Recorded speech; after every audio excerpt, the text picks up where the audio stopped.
নীরব ছিল, দোস্ত এটা নীরব ছিল। আমাকে শুধু নীরবই আরো বলে ডাকতো।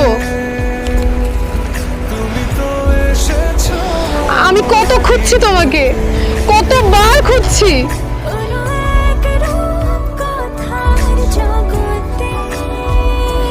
আবারও তো কাছে পেয়ে হারাই ফেললাম।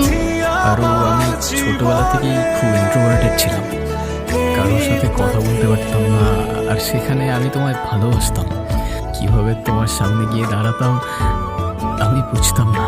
কিন্তু আমি সেদিন এসেছিলাম আরও, তোমার চিঠিটা পড়ে সেখানেই দাঁড়িয়েছিলাম। প্রতিদিন আগের মতোই চিঠি দিতাম আর দাঁড়িয়ে থাকতাম তোমার অপেক্ষায়। কিন্তু তুমি আর আসনি,